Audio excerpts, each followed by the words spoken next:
Didn't come from Thanksgiving, like no, my not guess. Thanksgiving at all. All No. right. Well, now we know where that come from. Cool. Definitely. That's Switching gears, we've got an expert with us now who knows a thing or two about the written word. Our next guest has written 17 books, and many of them are set in Virginia. Her characters are wives, mothers, sisters, and friends who are facing real-life issues. We welcome Richmond-based author Ashley Farley to Virginia this morning. Good to see you. Thank you. Thank you for having me. Let's start with the hard part here. Not in the 17 books is hard, but the inspiration to get you started. You lost a sibling. Yes. And I would think that that's so devastating to lose someone who literally is part of you, who knows things about you that nobody else knows. Very true. That's your starting point. It was, and I struggle with the grief, and that is what led me to writing. I keep things inside, and so I looked to writing as a means of escape. So it became a therapy for you. It became a therapy, and anybody who keeps a journal knows how therapeutic writing can be. And I took a few online classes, and before I knew it, I had written a novel, and I published it. And Saving Ben, it's not a memoir, but it's a tribute to my brother. Wow, that is amazing. It is. And in putting this together and in creating this maybe first work that you did, how did you then release that into the world, especially when it is so personal? Well, I got to the point where I had to do something with it. I had it professionally edited, and a close friend just encouraged me to put it up. And I reached out to a few literary agents, but I don't have that kind of patience, and I didn't want to wait 2 years. I wanted to see what would happen, and I threw it up on Amazon, and nobody bought it. But I found that I really liked writing, and I had found something for myself. I have children, and they were coming along, and I was very involved in their lives. But this writing, was something for me, and I didn't have to share with them.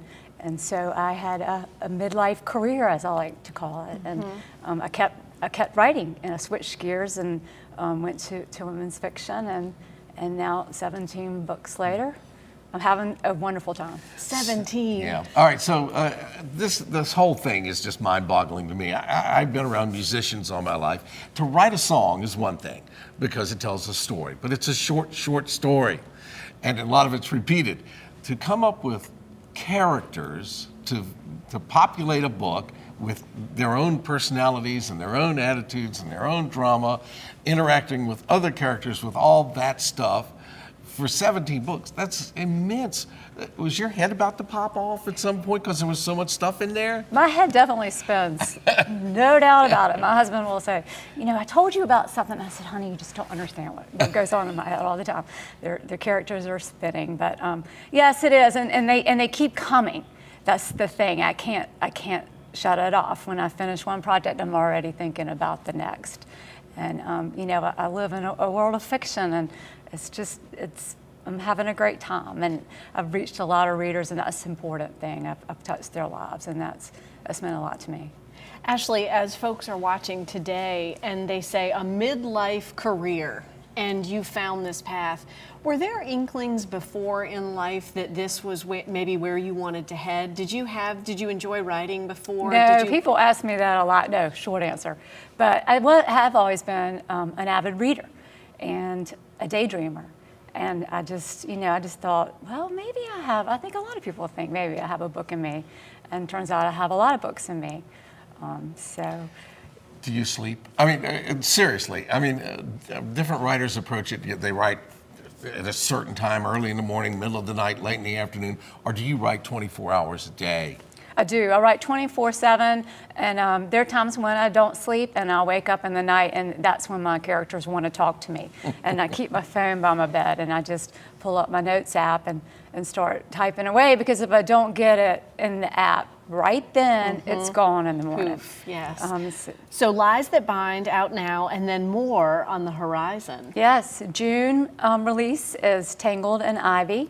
I'm just finalizing the cover and exciting things like that for that release, and excited about that. And then I just finished the first draft of a series that's set in a fictional town in the mountains of Virginia. Looks a little bit like Lexington, but I'm having fun with that as well. Do you travel to places like this, or places you know, or to draw from that? You got to do that research, right? The research. Funny that you asked that. My husband and I just went on a little research trip.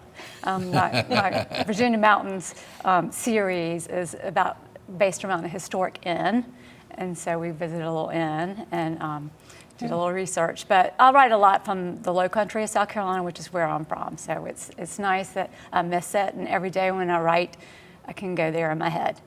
So I love it. You have the chance to visit and be there, and that's really fantastic. And I'm amazed when you say, I'm finalizing the cover art, right? This is coming out in June, and it feels like that's 10 minutes away. Well, but that's sort of the latitude of being in this role that you are. You're self-publishing, you got started that way, you're used to that. Exactly. And I'm actually a Howard published author, because I have done some with Amazon's imprint. But I prefer to captain my own ship. And it is fun too.